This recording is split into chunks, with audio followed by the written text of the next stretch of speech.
صحیح بخاری حدیث نمبر 3۔ حضرت صلی اللہ علیہ وآلہ وسلم پر وحی کا ابتدائی دور اچھے سچے پاکیزہ خوابوں سے شروع ہوا۔ آپ خواب میں جو کچھ دیکھتے وہ صبح کی روشنی کی طرح صحیح اور سچا ثابت ہوتا۔ پھر من جانب قدرت آپ تنہائی پسند ہو گئے اور آپ نے غار حرا میں خلوت نشینی اختیار فرمائی اور کئی دن اور رات وہاں مسلسل عبادت اور یاد الہی و ذکر میں مشغول رہنے لگے۔ جب تک گھر آنے کو دل نہ چاہتا توشہ ہمراہ لیے ہوئے وہاں رہتے۔ توشہ ختم ہونے پر ہی اہلیہ محترمہ حضرت خدیجہ رضی اللہ تعالی عنہا کے پاس تشریف لاتے اور کچھ توشہ ہمراہ لے کر پھر وہاں جا کر خلوت گزین ہو جاتے۔ یہی طریقہ جاری رہا یہاں تک کہ آپ پر حق منکشف ہو گیا اور آپ غار حرا ہی میں قیام پذیر تھے کہ اچانک حضرت جبرائیل علیہ السلام آپ کے پاس حاضر ہوئے اور کہنے لگے کہ اے محمد پڑھو۔ آپ فرماتے ہیں کہ میں نے کہا کہ میں پڑھنا نہیں جانتا۔ آپ صلی اللہ علیہ وسلم فرماتے ہیں کہ فرشتے نے مجھے پکڑ کر اتنے زور سے بھینچا کہ میری طاقت جواب دے گئی۔ پھر مجھے چھوڑ کر کہا پڑھو۔ میں نے پھر وہی جواب دیا کہ میں پڑھا ہوا نہیں ہوں۔ اس فرشتے نے مجھ کو نہایت ہی زور سے بھینچا کہ مجھ کو سخت تکلیف محسوس ہوئی۔ پھر اس نے کہا کہ پڑھ۔ میں نے کہا میں پڑھا ہوا نہیں ہوں۔ فرشتے نے تیسری بار مجھ کو پکڑا اور تیسری مرتبہ پھر مجھ کو بھینچا۔ پھر مجھے چھوڑ دیا اور کہنے لگا کہ پڑھو اپنے رب کے نام کی مدد سے جس نے پیدا کیا اور انسان کو خون کی پھٹکی سے بنایا۔ پڑھو اور آپ کا رب بہت ہی مہربانیاں کرنے والا ہے۔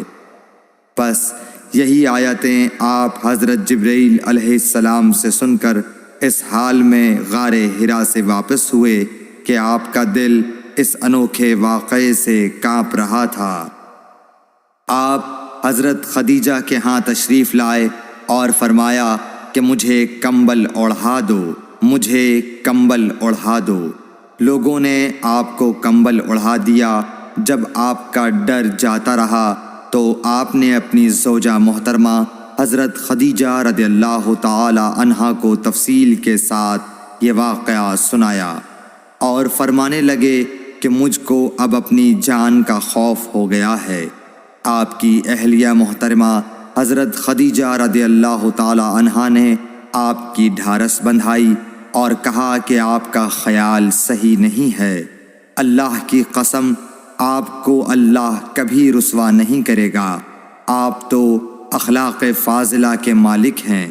آپ تو کنبہ پرور ہیں، بے کسوں کا بوجھ اپنے سر پر رکھتے ہیں، مفلسوں کے لیے آپ کماتے ہیں، مہمان نوازی میں آپ بے مثال ہیں اور مشکل وقت میں آپ امر حق کا ساتھ دیتے ہیں۔ ایسے اوصاف حسنہ والا انسان یوں بے وقت ذلت و خواری کی موت نہیں پا سکتا۔ پھر مزید تسلی کے لیے حضرت خدیجہ رضی اللہ تعالی عنہا آپ کو ورقہ بن نوفل کے پاس لے گئیں جو ان کے چچا زاد بھائی تھے اور زمانہ جاہلیت میں نصرانی مذہب اختیار کر چکے تھے اور عبرانی زبان کے کاتب تھے۔ چنانچہ انجیل کو بھی حسب منشائے خداوندی عبرانی زبان میں لکھا کرتے تھے۔ انجیل سریانی زبان میں نازل ہوئی تھی، پھر اس کا ترجمہ عبرانی زبان میں ہوا۔ ورقہ اسی کو لکھتے تھے۔ وہ بہت بوڑھے ہو گئے تھے، یہاں تک کہ ان کی بینائی بھی رخصت ہو چکی تھی۔ حضرت خدیجہ رضی اللہ تعالی عنہا نے ان کے سامنے آپ کے حالات بیان کیے اور کہا کہ اے چچا زاد بھائی، اپنے بھتیجے محمد صلی اللہ علیہ وسلم کی زبانی ذرا ان کی کیفیت سن لیجئے۔ وہ بولے کہ بھتیجے آپ نے جو کچھ دیکھا ہے اس کی تفصیل سناؤ۔ چنانچہ آپ صلی اللہ علیہ وآلہ وسلم نے از اول تا آخر پورا واقعہ سنایا، جسے سن کر ورقہ بے اختیار ہو کر بول اٹھے کہ یہ تو وہی ناموس معزز رازدان فرشتہ ہے جسے اللہ نے حضرت موسیٰ علیہ السلام پر وحی دے کر بھیجا تھا۔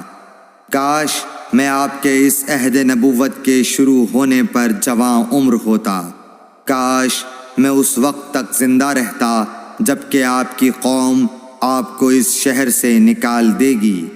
رسول کریم صلی اللہ علیہ وآلہ وسلم نے یہ سن کر تعجب سے پوچھا کہ کیا وہ لوگ مجھ کو نکال دیں گے، حالانکہ میں تو ان میں صادق و امین و مقبول ہوں؟ ورقہ بولا، ہاں یہ سب کچھ سچ ہے، مگر جو شخص بھی آپ کی طرح امر حق لے کر آیا لوگ اس کے دشمن ہی ہو گئے ہیں۔ اگر مجھے آپ کی نبوت کا وہ زمانہ مل جائے تو میں آپ کی پوری مدد کروں گا، مگر ورقہ کچھ دنوں کے بعد انتقال کر گئے، پھر کچھ عرصے تک وحی کی آمد موقوف رہی۔